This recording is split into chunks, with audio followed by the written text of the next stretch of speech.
எல்லாருக்கும் வணக்கம். நான் doctor Agnesh Vinod, neuro surgeon, Apollo cancer centre சென்னையில் இருக்கேன். ஒரு நோயாளி ஒரு 5 மந்த்ஸ் முன்னாடி டூ வீலரில் விழுகும்போது ஒரு ஸ்கேன் பண்ணுறாங்க.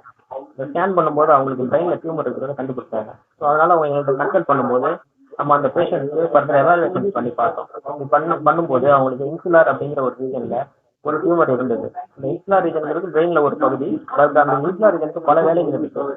நம்ம ஸ்பீச் இன்டகிரேஷன் பண்றது, நம்ம கைகால் அசைகளை இன்டகிரேஷன் பண்றது. ஸோ இது மாதிரியான ஒரு கிரிட்டிக்கல் லொகேஷன் இருந்ததுனால நம்ம அதை ஃபர்தர் மல்டிபிள் அட்வான்ஸ் இமேஜிங் பண்ணி பார்த்தோம். So like that functional MRI, spectrography, அந்த மாதிரியான ஸ்கேன்லாம் பண்ணி பார்க்கும்போது இந்த டியூமர் வந்து ஒரு கிரிட்டிக்கல் லொகேஷனுக்கு நடுவில் இருக்குது. அதாவது ஸ்பீச்சுக்கான ஃபைபர், கைகால் அசைவுக்கான ஃபைபர் எல்லாத்துக்கும் நடுவில் இருந்தது.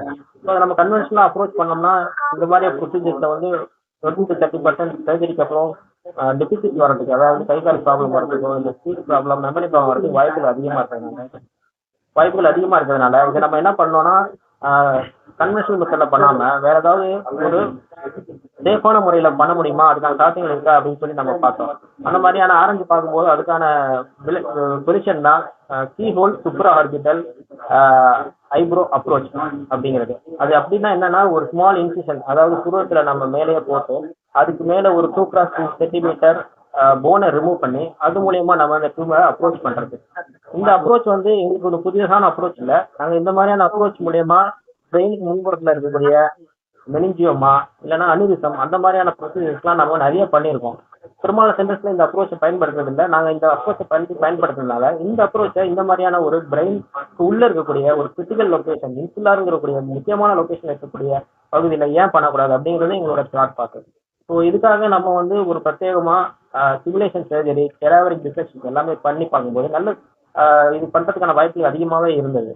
ஸோ அதன் மூலயமா இந்த நோயாளியை சுப்ரா ஆர்பிட்டல் அப்ரோச் மூலயமா பண்ணுறதுனால சர்ஜரிக்கு அப்புறம் நோயாளிக்கு டெபிசிட்டுங்கிறது எதுவுமே கிடையாது.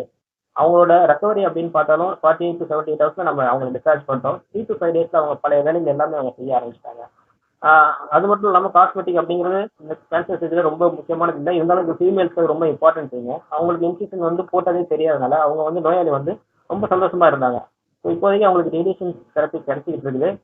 ஸோ இந்த மாதிரியான அப்ரோச்சை வந்து இப்போ நம்ம எதுக்கு சொல்கிறோம் அப்படின்னா வந்து இந்த மாதிரி நியூரோ சர்ஜரியில் முக்கியமாக பிரெயின் சர்ஜரியில் நிறைய அட்வான்ஸ்மெண்ட் வந்துகிட்டே இருக்கு. முன்ன மாதிரி கிடையாது. பிரெயினில் டியூமர் வந்துச்சுன்னா கை கால் விழுந்து போயிடும், வாய் பேச்சு வராது, சர்ஜரியை பண்ணிக்க வேணாம், அப்படியே விட்டுருவோம் அப்படின்னு தான் இருந்தாங்க. சில டியூமர்லாம் கிரேட் 1, கிரேட் 2 அந்த டியூமர்லாம் வந்து ரிசல்ட் நல்லாவே இருக்கும். நோயாளி வந்து பல நாட்கள் வந்து எந்த ஒரு பிரச்சனையும் இல்லாமல் வாழலாம். ஸோ அதனால இது மூலயமா தெரியப்படுத்துறது மக்களுக்கு என்னன்னா இந்த மாதிரியான பிரெயினில் டியூமர் வரும்போது யாரும் எதுவும் பயப்பட தேவையில்லை. அவங்க முன் வந்து அதுக்கான எவாலுவேஷனை ப்ராப்பராக பண்ணிக்கிட்டு ப்ராப்பராக பிளான் பண்ணி இந்த மாதிரி ரீசன்ட் அட்வான்ஸ்மெண்ட் ஏதாவது இருக்குது அப்படின்னா அதை பயன்படுத்தி மருத்துவத்தை அறுவை சிகிச்சை பண்ணிக்கும் போது அவங்களுக்கு வாழ்நாளில் நல்ல ஒரு எதிர்காலம் இருக்கிறதுக்கான வாய்ப்புகள் அதிகமாக இருக்கு. அதுதான் முக்கியமாக எல்லாருக்கும் தெரியப்படுத்துறது. முக்கியமா பிரெயின் டியூமர் அப்படிங்கிறது பார்த்தீங்கன்னா அதோட லொகேஷன் எங்க இருக்குது, அதோட காம்ப்ளெக்சிட்டி என்ன. ஏன்னா பிரெயினுங்கிறது ஒரு பெரிய பகுதி. அது உள்ள டீப்பா இருக்குதா, மேலாப்புல இருக்குதா, இல்ல நம்ம நோயாளி வரும்போது அவங்களோட ஏஜ் என்ன, அவங்களுக்கு வந்து ஏதாவது பிரச்சனைகள் இருக்குதா, அதெல்லாம் பார்த்து பண்ணும்போது அது வந்து ரேஞ்ச் வேரி ஆகும். குறிப்பா சொல்ல போகணும்னா ஆவரேஜா ஒரு நோயாளிக்கு பிரெயின் டியூமர் பண்ணும்போது ஒரு 2.5 லட்சத்துல இருந்து 5 லட்சத்துக்குள்ள நம்ம இந்த பிரெயின் டியூமருங்கிறது சார் ஆல்ரெடி சொன்ன மாதிரி சின்ன குழந்தைங்கள இருந்து பெரியவங்க வரைக்கும் பிரெயின் டியூமர் வருது, நிறைய பார்த்துட்டு தான் இருக்கிறோம். அதனால ஏஜ் லிமிட் அப்படிங்கிறது எதுவும் கிடையாது. ஏன்னா டியூமர் அப்படிங்கிறது வந்து ஒரு அப்நார்மல் ப்ராப்ளம். அது ஆப்ரேஷன் பண்ணா முட்டா வளர போகிறது நிச்சயம், அது உறுதி. அது ஆல்ரெடி மெடிக்கல் ரிசர்ச்ல டாக்குமெண்ட் பண்ணது. டியூமருங்கிறது வளரக்கூடிய பிரச்சனைகள். அதனால இதுக்கான ஏஜ் லிமிட் எதுவுமே கிடையாது. சின்ன வயசுல இருந்து பெரிய வரைக்கும் பண்ணிக்கலாம். அது என்ன கிரேட்ல இருக்கோ அதை பொறுத்து அவங்களோட ரெக்கவரி இருக்கும். இப்போ சப்போஸ் இந்த கிரேட் 2 டியூமர்னா அவங்களுக்கு பிரச்சனை வாழ்நாள் எதுவுமே இருக்காது. அவங்க நல்ல வாழ்க்கையை லீட் பண்ணுவாங்க. Okay doctor.